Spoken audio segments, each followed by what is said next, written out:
పశ్చిమ గోదావరి జిల్లా తాడేపల్లిగూడెం మండలం కడియద్దాలో ఎమ్మెల్యే బొలిశెట్టి శ్రీనివాస్ ఆధ్వర్యంలో పార్టీ చేరికలు జరిగాయి. జనసేన పార్టీలో వైసీపీ నాయకులు భారీగా చేరారు. ఈ సందర్భంగా ఎమ్మెల్యే బొలిశెట్టి శ్రీనివాస్ అంబటి రాంబాబుపై తీవ్రంగా మండిపడ్డారు. చంద్రబాబు ఆయన తల్లిపై అంబటి వ్యాఖ్యలను జగన్ సమర్థించడం హాస్యాస్పదమన్నారు బొలిశెట్టి. అలాగే మహిళలను కించపరిచే విధంగా మాట్లాడిన రాంబాబు బట్టలిప్పి రోడ్డుపై నడిపించాలన్నారు. ఇలాంటి వారు అధికారంలోకి వస్తే రాష్ట్రం ఏమవుతుందోనని ప్రజలు భయపడుతున్నారని ఎమ్మెల్యే బొలిశెట్టి వెల్లడించారు. ఒక మనిషి జన్మ ఎత్తితే ఒకే తల్లిదండ్రి పుడితే ఇలాంటి భాషనే నువ్వు ఎందుకు మాట్లాడడం అర్థమవుతుంది. రాజకీయ నాయకుడిగా నీకు అర్హత లేదని చెప్తున్నా.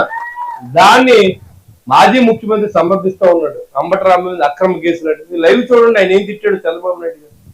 ఒకసారి లైవ్ చూడండి. అసలు ఇలాంటి మనుషులే ప్రవర్తించారు. రాజకీయాలు ఉండొచ్చు. ఇవాళ వైసీపీ నాయకులు మన వల్ల మాట్లాడామా? మరి వాళ్ళు ఎందుకు మాట్లాడుతూ ఉన్నారు? మీకు ఆ కొవ్వు ఏంటి?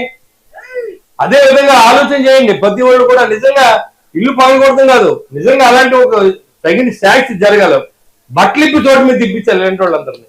ఈ నోటికి ఏదొస్తే అది మాట్లాడి రాజకీయ నాయకుల్ని బట్టలిప్పి చోటు మీద తిప్పించాలని నేను కోరుతా ఉన్నా.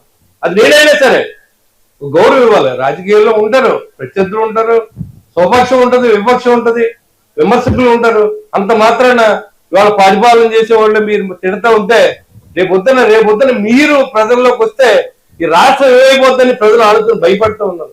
ఒకటి రఫా కోసేస్తానంటాడు, ఒక ఇంట్లో పొడిచేస్తానంటాడు. సరే మీరేమైనా రౌడీలు ఏంటి? స్టేట్ రౌడీలు ఏంటి? మీ